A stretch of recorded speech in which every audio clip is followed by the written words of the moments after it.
Bien, el pastor Luis me pidió que en estos 3 días hablara sobre las marcas de una iglesia sana. En primer lugar, ¿qué es una marca? Ayer estaba con mi esposa, le estaba ayudando a las etiquetas de los escolares. No sé si alguien aquí también ha estado poniendo etiquetas con el regreso a clases de los niños. Ahora piden etiquetas. Si la caja de colores tiene 50 colores, en todos los colores tiene que tener etiquetas, ¿verdad? Esto tiene que parar, hermanos. Pero hay etiquetas para todo. Ahora, esas etiquetas funcionan como una marca. ¿En qué sentido? Si se le pierde un color a mi hija y una maestra encuentra el color en el piso y ve que la etiqueta dice Estefanía, ¿sí?, es una marca que identifica que ese color le pertenece a mi hija, va a ir y le va a entregar el color. Ahora, no quiere decir que cuando una iglesia es sana, tiene una etiqueta fuera de la iglesia que dice, esta es una iglesia sana. No, recordemos, la iglesia no es el lugar, la iglesia somos nosotros. Y no quiere decir que tenemos un café que nos dice, yo soy un cristiano de una iglesia sana, no. No funciona así, sino son marcas en la vida de un cristiano, en la vida de la iglesia, que nos identifica como una iglesia sana. A lo largo de los años han existido distintas marcas: la predicación fiel de la palabra de Dios, el uso adecuado de los sacramentos, la disciplina eclesiástica, la membresía de una iglesia. Hay distintas marcas. Pero en estos 3 días vamos a hablar de 3 marcas en específico. Hoy vamos a hablar sobre una marca que no solamente toda iglesia sana debe tener, sino toda iglesia. ¿Cuál es esa marca? Que nuestro Señor Jesucristo es el ejemplo perfecto de un siervo de Dios. Y en gratitud al servicio de nuestro Señor Jesucristo, ¿qué es lo que hace la iglesia? Sirve. Si una iglesia tiene el ejemplo de Jesús como el siervo perfecto, la iglesia va a reaccionar queriendo ser como ese siervo. ¿Y qué va a hacer? Va a servir. Y para hablar sobre este punto, quiero que me acompañen esta noche en Lucas capítulo 22. Lucas capítulo 22, versículo del 24 al 30. Lucas 22, del 24 al 30. Y para aquellos que tengan la posibilidad, quiero invitarlos a ponernos en pie para dar lectura a la palabra de Dios esta noche. La palabra de Dios dice: hubo también entre ellos una pelea, hablando de los discípulos, fíjense bien, sobre quién de ellos sería el mayor. Pero Jesús les dijo: los reyes de las naciones se enseñorean de ellas, y los que sobre ellas tienen autoridad son llamados bienhechores. Versículo 26. Pero no así ustedes, sino sea el mayor entre ustedes como el más pequeño, y el que dirige como el que sigue. Y Jesús pone una ilustración. En este contexto dice Jesús: ¿quién es el mayor? ¿El que se sienta a la mesa o el que sirve? No es el que se sienta a la mesa. Pero Jesús dijo: pero yo estoy entre ustedes como ¿quién? Como el que sirve. Como el que sirve. Versículo 28. Pero ustedes han permanecido conmigo en mis pruebas. Así pues, yo les asigno un reino como el Padre me lo ha asignado a mí, para que ustedes coman y beban en mi mesa, en mi reino, y se sienten cuando yo venga a juzgar a las 12 tribus de Israel. Vamos a orar y poner este tiempo en las manos de Dios. Padre, gracias por este tiempo que nos permites tener de reunirnos como hermanos en Cristo para recordar tu fidelidad, tu gracia, Señor, en esta iglesia Ingen. Ahora que nos disponemos a hablar sobre una marca sana, Señor, que identifique una iglesia sana. Enséñanos en este texto el ejemplo perfecto de tu Hijo como ese siervo único. Y en gratitud al servicio de Cristo, ayúdanos a nosotros también a servir. Usa mi vida a pesar de mí, sé con los corazones de los presentes, con sus mentes, quita distracción, sueño y danos hambre y sed de tu palabra. En Cristo Jesús. Amén. Podemos sentarnos, gracias.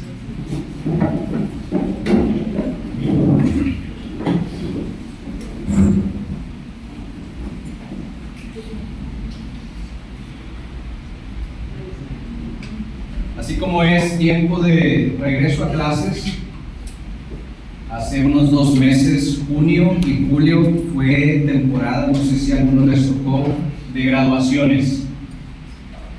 Mi esposa y yo fuimos a la graduación de un sobrino, se graduó de una licenciatura en la Universidad del Tecnológico de Monterrey, la Facultad de Finanzas, y siempre que hay una graduación a nivel superior, invitan a un orador.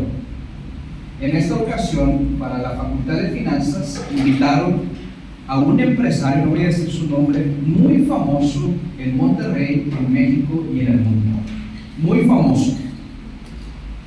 ¿De qué habló su discurso? No me acuerdo. No me acuerdo, y eso que me jacto de tener buena memoria. Pero lo que sí me acuerdo es que cuando él terminó el discurso, claro, en respeto por quién era, por ser una figura pública en ese contexto, que hizo la audiencia, se puso en pie y comenzaron a aplaudir. La mayoría se puso en pie y comenzó a aplaudir. ¿Por qué? Porque era una figura pública que se respeta en ese ambiente económico. Ahora, los discípulos de Jesús, en nuestro contexto, acaban de escuchar uno de los mejores mensajes que jamás habían escuchado. ¿Qué es lo que acaban de escuchar? Están comiendo. Jesús tomó el pan y les dijo: este es mi cuerpo que por ustedes es partido, es entregado. Y después tomó la copa y dijo: esta es mi sangre que yo voy a derramar por ustedes. Jesús está diciendo que está estableciendo un pacto de gracia para salvarlos de todos sus pecados. Es el mensaje. Imagínense escuchar este mensaje de la propia boca de Jesús, Él partiendo el pan, Él mismo repartiendo el vino. Debió de haber sido algo extraordinario. Extraordinario. ¿Y qué se esperaría? Uno se esperaría a que, como en la graduación a la que fui, los discípulos se pusieran de pie y le aplaudieran, o le abrazaran y dijeran: Jesús, fue el mejor discurso que te he escuchado, o le dijeran: gracias por estas palabras tan hermosas. Sin embargo, no reaccionaron así los discípulos. ¿Cómo reaccionaron? Dice nuestro texto, versículo 1, hubo una disputa sobre quién sería el mayor. Como niños chiquitos, comenzaron a pelear sobre quién de ellos iba a ser más famoso. Increíble. Increíble. El corazón de los discípulos es un excelente ejemplo del corazón de todos nosotros. No servimos a menos que haya una recompensa. No nos gusta servir al menos que nos vean, que nos agradezcan, que nos valoren. Y esa es la realidad. O dejamos de servir porque no nos agradecieron lo suficiente, porque no valoraron nuestro trabajo, y por eso no servimos. Hace un tiempo estaba hablando con una persona que me decía que quería ser pastor. Yo le pregunté: muy bien, eso es un deseo muy bueno. Y le pregunté: ¿por qué quieres ser pastor? Y me dijo: es que me encanta predicar.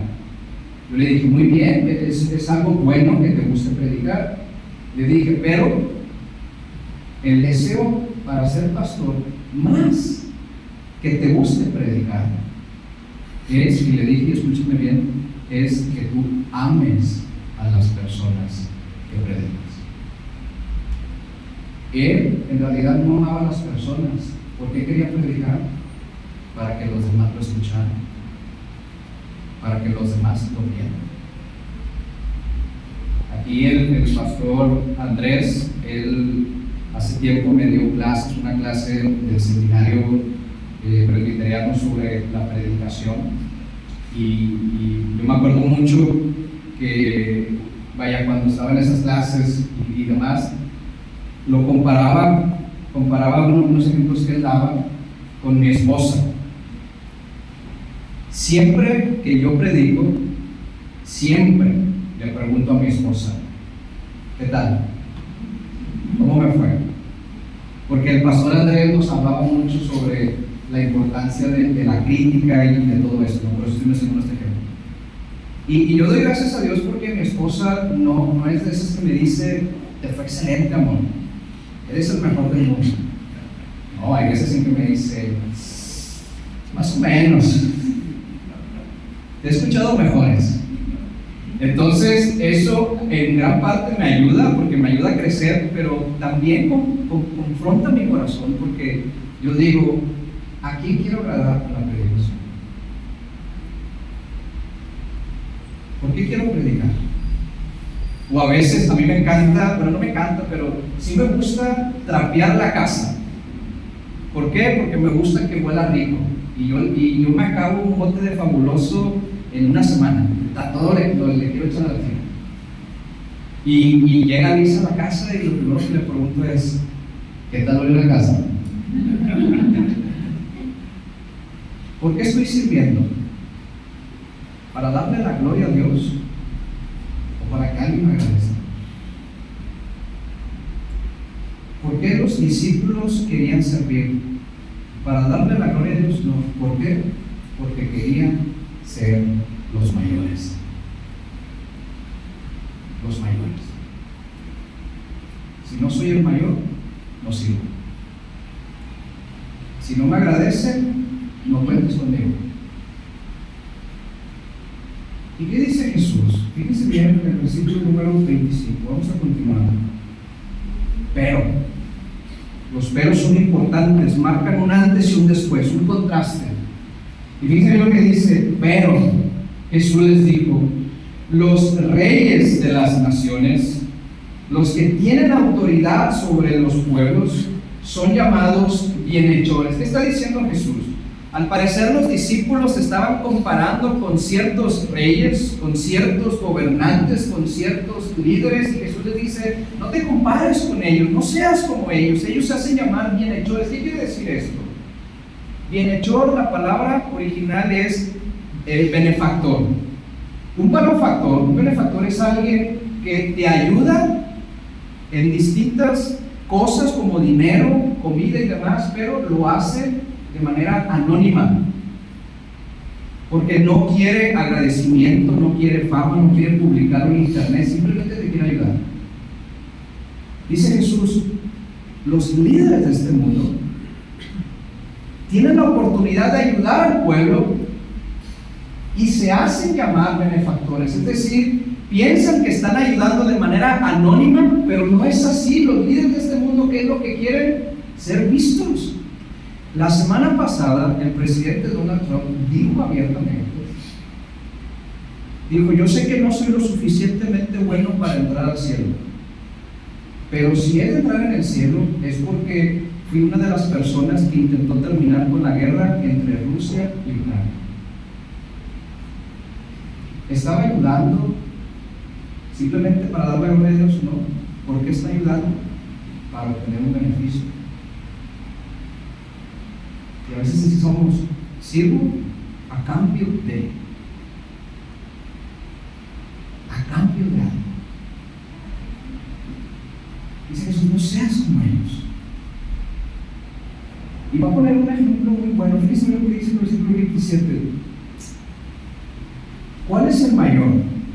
Perdón, 26 dice, pero no así ustedes, sino que el mayor sea el más pequeño y el que dirige como el que sirve. Es decir, Cristo está invirtiendo en los papeles. En este mundo, el mayor es el que dirige, el que todos ven. Pero dice Jesús, pero vamos a cambiar los papeles. El mayor es el más pequeño, el que sirve. Y va a poner un ejemplo, versículo 27, ¿cuál es el mayor? ¿El que se sienta a la mesa o el que sirve? No es el que se sienta a la mesa. En aquel contexto histórico, si tú invitabas a un amigo a comer, él se sentaba a la mesa, y si tú tenías un siervo o un esclavo, era tarea del siervo o del esclavo llevar la comida a tu invitado. Jesús está diciendo, en este contexto cultural, el mayor es el que se sienta a la mesa, el mayor es el que come, y el menor es el que sirve la comida. Pero Jesús está invirtiendo los papeles y dice, pero no así entre ustedes. El mayor es el que sirve. Y termina el versículo 27 con algo súper importante, y es aquí donde me voy a detener la mayor parte de este mensaje. Dice Jesús, yo estoy entre ustedes como el que sirve. Yo estoy aquí entre ustedes como el que sirve. Pregunta, no tengo un chocolate, pero mañana se los traigo. Si alguien sabe la respuesta, le doy un chocolate. Los pastores obviamente no participan, y mi esposa tampoco. ¿Cómo estaba sirviendo Jesús a sus discípulos esa noche?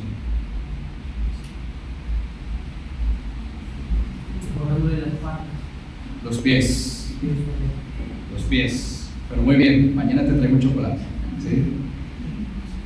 Aplicando el principio de interpretación bíblica, ustedes leen Juan capítulo 13, lo que estaba haciendo Jesús es, les estaba lavando los pies. Es increíble, lavándole los pies y los discípulos peleando sobre quién de ellos era el mayor. Increíble. Increíble. Ahora, dije que me iba a detener aquí. Lavar los pies, tristemente, las personas romantizan esto y lo ven como algo muy, qué bonito de parte de Jesús lavar pies.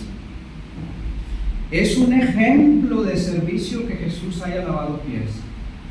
Qué hermosa esta imagen del Señor lavando pies.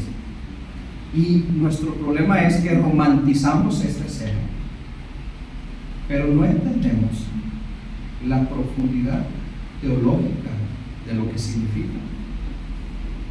¿Por qué Jesús, el Hijo de Dios, tuvo que lavar pies? ¿Por qué? ¿No podía saltarse esa parte? ¿Era necesario todo eso para su obra perfecta? Claro que era necesario. La pregunta es ¿por qué? Y aquí es donde entra lo que nosotros como cristianos conocemos, los dos estados de Jesucristo. El primero de ellos se le llama la humillación de Cristo.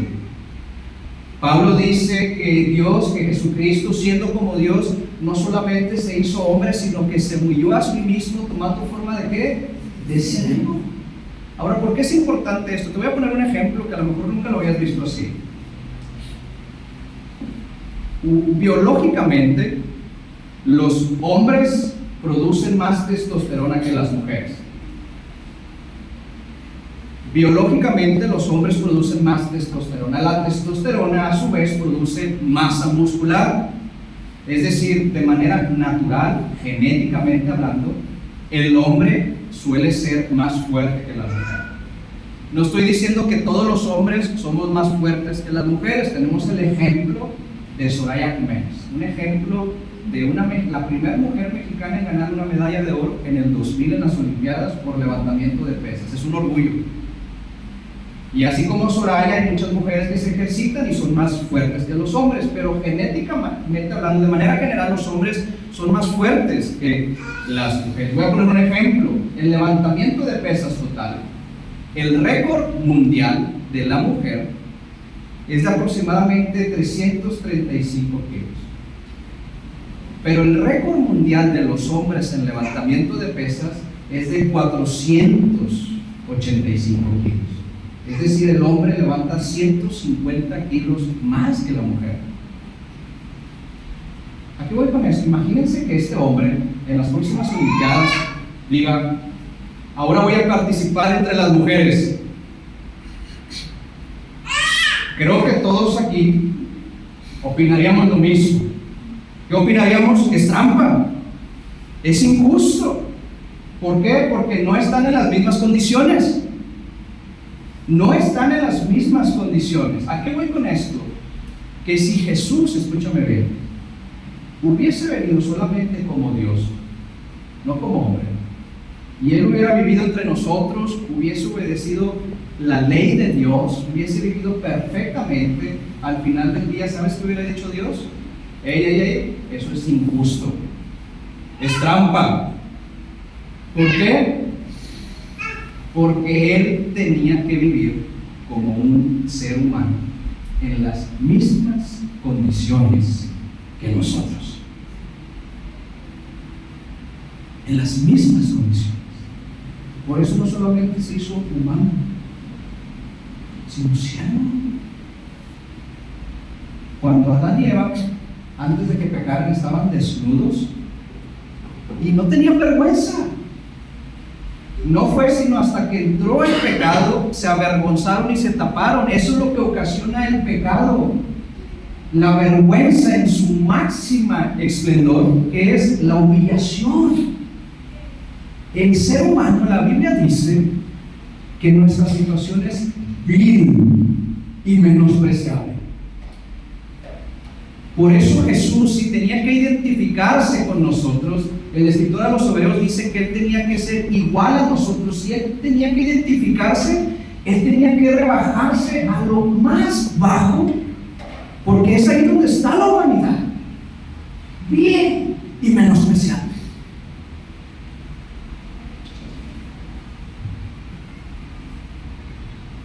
Hace poco estaba hablando con un matrimonio en la oficina. Él lamentablemente había pecado. A ella le costaba mucho perdonarlo.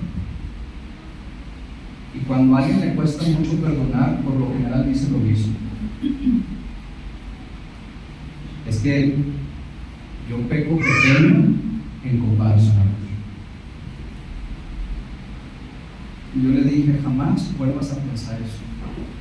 Porque cualquier pecado que nosotros hagamos, a los ojos de Dios, es un pecado a nivel cósmico. Porque no pecamos contra un Dios pequeño, pecamos contra un Dios infinito. Por eso la situación de la humanidad es una situación deplorable. Escúchame bien, tan deplorable. El Hijo de Dios, para poder identificarse contigo y conmigo, tuvo que lavar pies.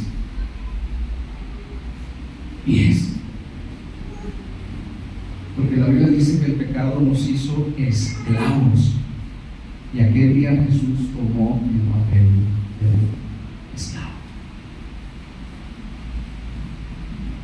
Ahora quiero ir un poquito más,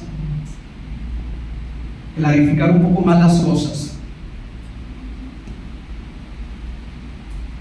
¿En qué sentido? Quiero que entendamos unos puntos para entender la situación, el contexto situacional. ¿Cuál era el principal medio de transporte de las personas en aquel entonces? Caminando. Sí había caballos, pero los caballos eran para gente con dinero. Pero si vemos en los evangelios, los discípulos no eran personas adineradas, ellos andaban caminando. Es decir, los pies de los discípulos no estaban en las condiciones que uno se imagina, pulcros y limpios. Punto número 2. Ese día no se imaginen a Pedro yendo con el podólogo para que le dejara los pies hermosos y brillando. Se los lijó y le cortó las uñas. No existían podólogos en aquel entonces. Punto número 3. No existían los corta uñas como hoy los conocemos. Se cortaban las uñas con navajas o piedras afiladas. No se imaginen los pies de los discípulos perfectos.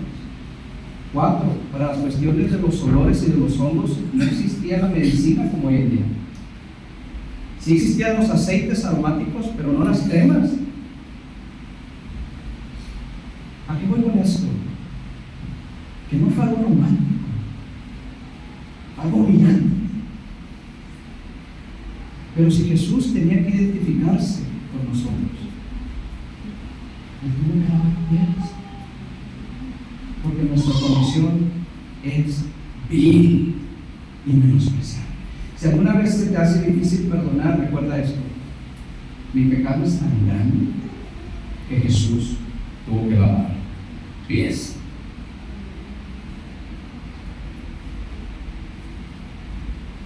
Pies. ¿Qué dice Jesús? No quieran ser como los reyes. Los reyes solamente buscan fama. Cuando sirvan, no lo hagan para ser vistos por los demás. No lo hagan para obtener likes. No lo hagan para que los demás digan, lo hiciste muy bien. Los que cocinan, no lo hagan para que les digan, qué rica te quedó la comida. Por cierto, quiero hacer un paréntesis. Todavía recuerdo la primera vez que vine, el agua de coco que me dieron. Delicioso el agua de coco. Me voy a robar a la hermana que la hizo para llevármela a la iglesia. Pero cuando sirvamos, no lo hagamos queriendo algo a cambio, buscando fama, buscando gratitud. Porque si tenemos un ejemplo por excelencia de servicio, es este. Jesús nunca buscó fama, no buscó gratitud. ¿Sabes qué era lo único que quería? Que Él quería salvar a su pueblo. Salvar. Aquí es donde entra la marca de una iglesia sana. Cuando uno ve la maravillosa escena, el ejemplo de este siervo perfecto, queda tan asombrado, queda tan maravillado, que en gratitud lo que hace es sirve. Sirve. Y no se espera que le digan, de manera natural sirve. Porque una persona que está maravillada con la obra de Cristo busca parecerse más a Él. Y Jesús sigue diciendo, versículo número 28, le dice a sus discípulos, ustedes son los que han permanecido conmigo en mis pruebas, así que yo voy a compartir el reino que que Dios me ha dado, lo voy a compartir con ustedes, para que ustedes coman y beban en la mesa en mi reino, y cuando yo regrese para juzgar a las tribus, ustedes van a estar ahí conmigo. ¿Qué está diciendo Jesús aquí? Nos está enseñando un par de cosas importantes. Ahorita dije que en la teología cristiana nosotros entendemos los dos estados de Cristo. Primero es la humillación, pero después es la exaltación. La Biblia dice que por cuanto Cristo logró lo que logró, el Padre lo exaltó hasta lo sumo, le dio un nombre que es sobre todo nombre, para que en el nombre de Cristo se doble toda rodilla y toda lengua confiese que Él es el Rey, que Él es el Señor. Y los que creemos en Él pertenecemos a su reino. Y Jesús dice a los discípulos que en su reino van a estar, fíjense bien, ustedes, versículo 28, son los que han permanecido conmigo en mis pruebas. ¿Qué está diciendo Jesús? Lo siguiente, que así como primero Él se humilló y el Padre lo exaltó, Jesús está diciendo a sus discípulos, ustedes que han estado conmigo en la humillación, van a estar también en mi exaltación. Es decir, que antes de la exaltación, que viene, hermanos, amigos y familiares, la humillación. Pero es ahí donde le sacamos. No estoy diciendo que cuando termine este mensaje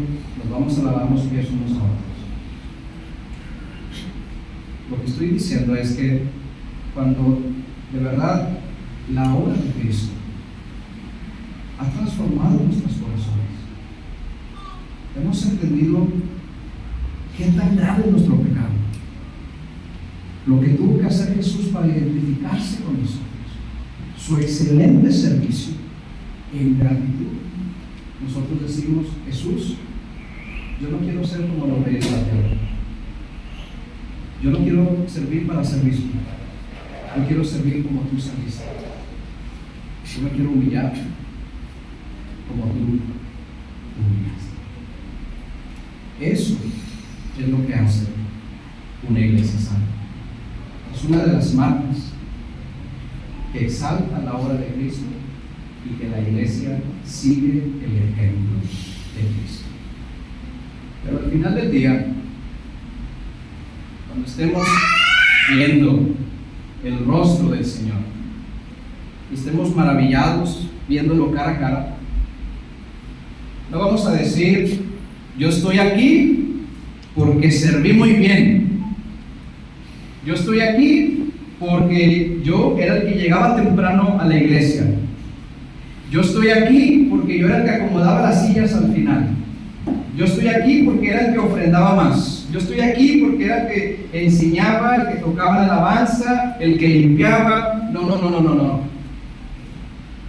Al final del día vamos a decir: yo estoy aquí no por lo que yo hice, sino por lo que tú hiciste.